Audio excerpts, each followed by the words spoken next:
warahmatullahi wabarakatuh.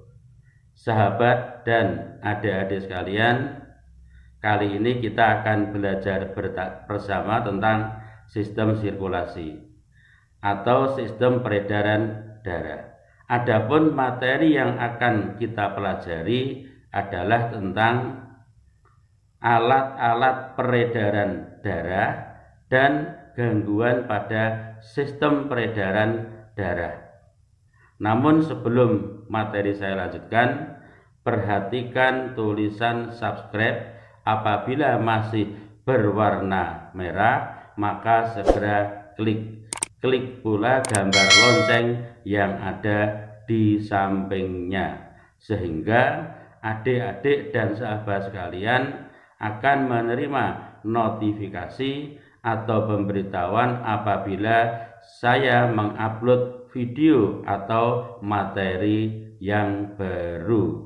Bagi sahabat dan adik-adik yang sudah subscribe, saya ucapkan banyak-banyak terima kasih. Oke, langsung saja kita lanjutkan pembahasannya, yaitu tentang alat-alat peredaran darah dan gangguan pada sistem peredaran darah. Alat peredaran darah pada manusia. Yang pertama adalah jantung. Jantung merupakan organ berongga yang terdiri atas 4 ruang, yaitu 2 atrium atau serambi dan 2 ventrikel atau bilik. Lapisan dinding jantung terdiri dari epikardium, miokardium, terdiri atas jaringan otot untuk berkontraksi, dan endokardium. Kemudian ruang jantung, atrium atau serambi, ini dibagi 2, yaitu atrium kanan dan atrium kiri. Sedangkan untuk ventrikel atau bilik juga sama, yaitu ada ventrikel kanan dan juga ventrikel kiri. Kemudian katup jantung. Katup jantung ada 2, yaitu yang pertama adalah tricuspidalis. Jadi tri itu artinya berkatup 3. Ini letaknya adalah di antara atrium kanan dan ventrikel kanan. Sedangkan yang bicuspidalis atau berkatup 2 itu terletak antara atrium kiri dan ventrikel kiri. Nah, ini adalah bagian-bagian dari jantung. Silahkan diamati gambarnya dengan seksama, kemudian nanti diperhatikan mana bagian jantung yang kiri dan juga mana yang kanan. Jadi ada atrium kiri, ada atrium kanan, ada ventrikel kiri juga ventrikel kanan. Termasuk nanti di situ ada beberapa pembuluh darah yang ada pada jantung. Silakan nanti diamati. Nah, sekarang yang kedua adalah pembuluh darah. Pembuluh darah ini merupakan serangkaian saluran tertutup dan bercabang yang berfungsi membawa darah dari jantung ke jaringan, kemudian kembali ke jantung. Jenis pembuluh darah yang pertama adalah arteri atau disebut juga dengan pembuluh nadi. Nah, pembuluh arteri ini berfungsi membawa darah dari atau meninggalkan jantung. Nah, nanti ada darah yang dari jantung, ada yang menuju ke seluruh tubuh, ada yang menuju ke paru-paru. Nah, ini adalah nanti fungsi dari pembuluh arteri. Kemudian yang kedua ada pembuluh kapiler. Sesuai dengan namanya, maka pembuluh kapiler ini merupakan pembuluh darah yang sangat halus dan berdinding sangat tipis, yang memungkinkan plasma darah atau cairan darah dan zat makanan merembes ke cairan jaringan antar sel. Kemudian yang ketiga adalah pembuluh vena atau disebut juga dengan pembuluh balik. Nah, pembuluh vena atau pembuluh balik ini berfungsi membawa darah kembali atau menuju ke jantung. Nah, jenis dari pembuluh vena ada beberapa. Nanti yang pertama adalah vena cava superior, ini yang berasal dari tubuh bagian atas. Ada vena cava inferior, berasal dari tubuh bagian bawah, dan vena pulmonalis, ini yang berasal dari paru-paru. Nah, perhatikan sekarang tabel perbedaan antara pembuluh darah arteri dengan pembuluh vena.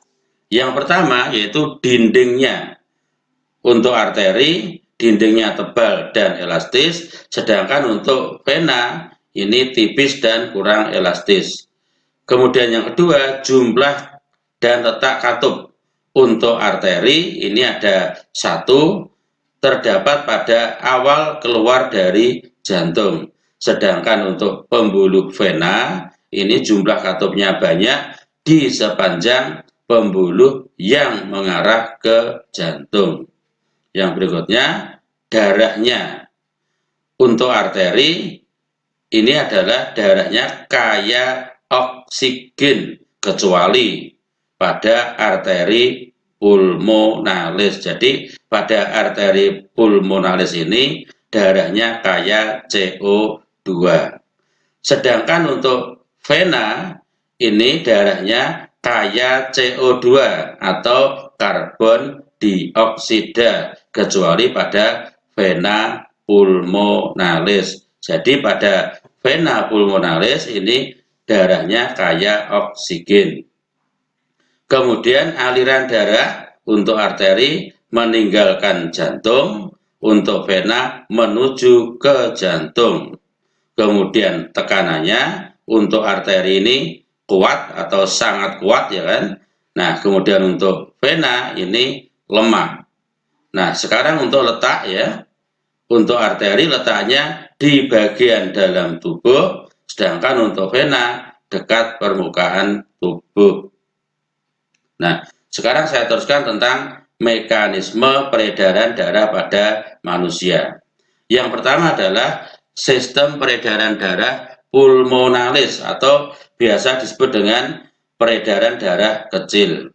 Ini dimulai dari ketika ventrikel atau bilik jantung berkontraksi, sehingga darah yang kaya CO2 dari ventrikel kanan menuju ke arteri pulmonalis. Dari sini nanti kemudian menuju ke paru-paru atau pulmo, dan darah akan melepaskan CO2. Kemudian darah akan mengambil O2 atau oksigen.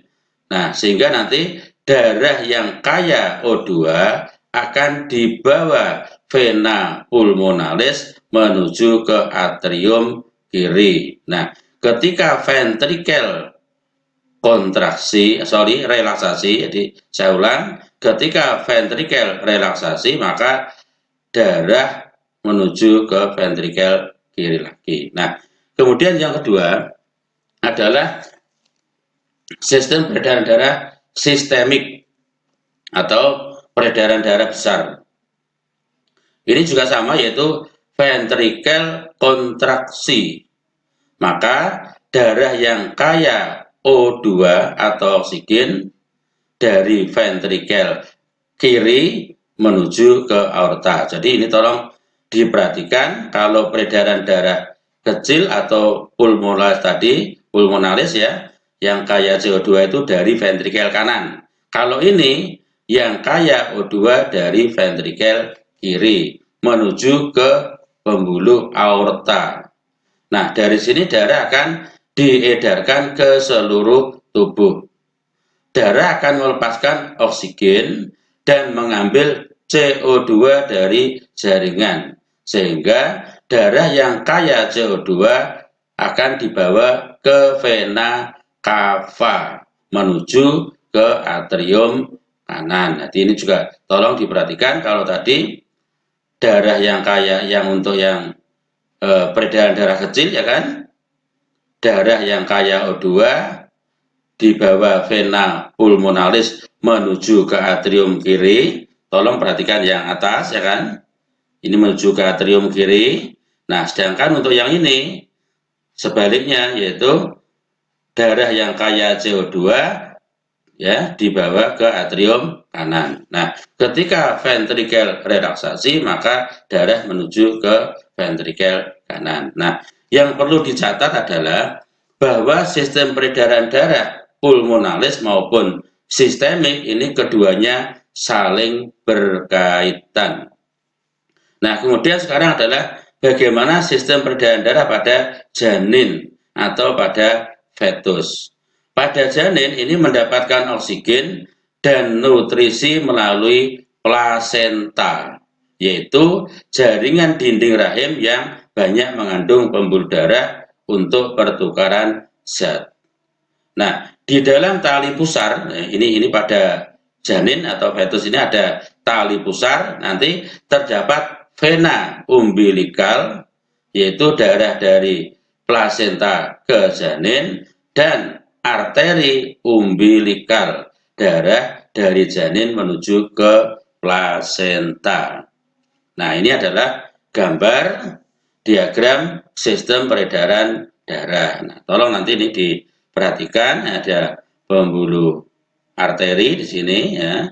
Ini ada pembuluh vena, kemudian kapiler, ini paru-paru, kemudian nanti ini jantung. Nah, jantung ini di sini ada atrium kiri, ada ventrikel kiri, ya, ada ventrikel kanan, atrium kanan, dan seterusnya. Nah, ini adalah tubuh atau seluruh tubuh. Nah, kemudian ini yang anggota tubuh bagian bawah.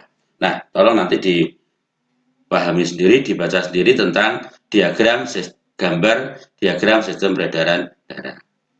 Nah, ini adalah gambar peredaran darah pada janin atau pada fetus. Nah, di sini ada plasentanya. Ini plasenta ini nanti menghubungkan antara janin ini dengan ibunya. Nah, ini ada plasenta, kemudian nanti sini ada tali pusar. Nah, tolong nanti ini dibaca, ini urut-urutannya ada 1, 2, 3, dan seterusnya. Nah, ini ada yang gambar ini, dan bawah ini tolong nanti dibaca sendiri. Nah, sekarang saya teruskan tentang pengukuran tekanan darah. Nah, ini yang diukur nanti adalah pengukuran tekanan darah arteri, ada tekanan sistol, ada tekanan diastol. Tekanan darah adalah daya dorong darah ke semua arah pada seluruh permukaan yang tertutup, yaitu dinding bagian dalam jantung dan pembuluh darah. Yang pertama adalah tekanan sistol.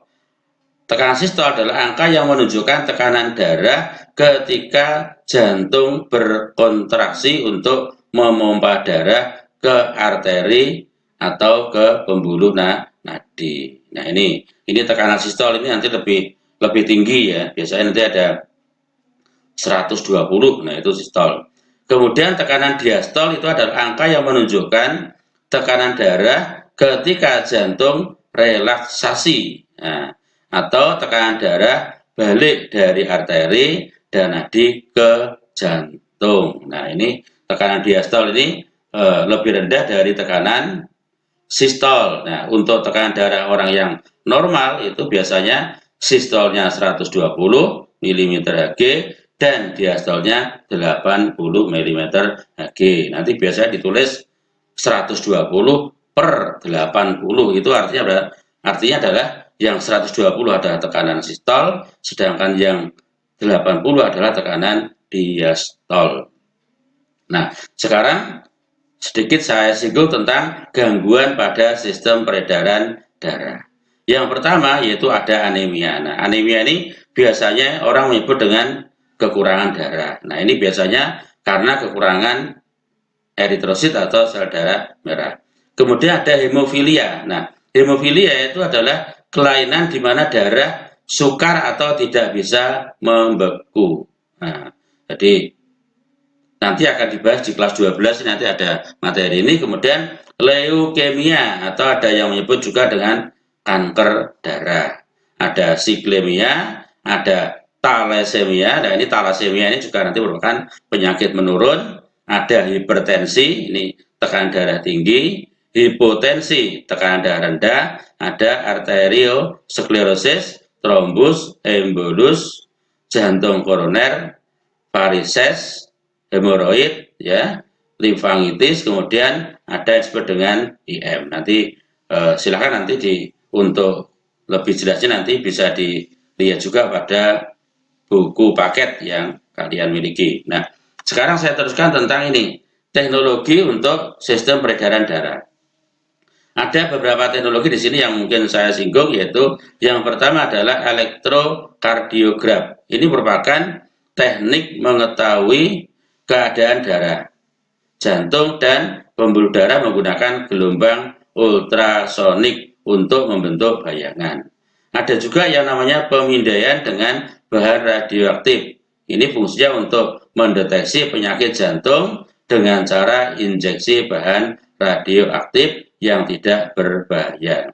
Ada juga yang namanya operasi bypass. Nah, ini merupakan teknik operasi atau disebut juga dengan revaskularisasi atau membuat saluran baru melewati arteri koroner yang mengalami penyempitan atau penyumbatan.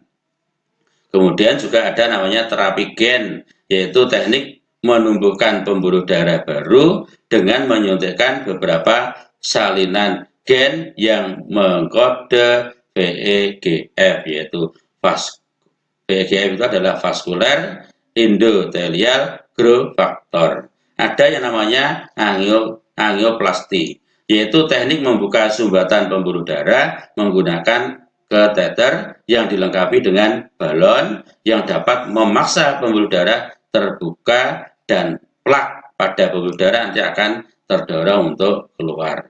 Kemudian transplantasi jantung adalah merupakan proses mengganti jantung yang sudah tidak bekerja secara optimal dengan jantung yang lebih baik dari orang yang baru meninggal. Nah, biasanya untuk teknik transplantasi jantung ini merupakan upaya terakhir atau jalan terakhir apabila untuk terapi atau pengobatan yang lain sudah tidak bisa, maka nanti jalan terakhir menggunakan transplantasi jantung.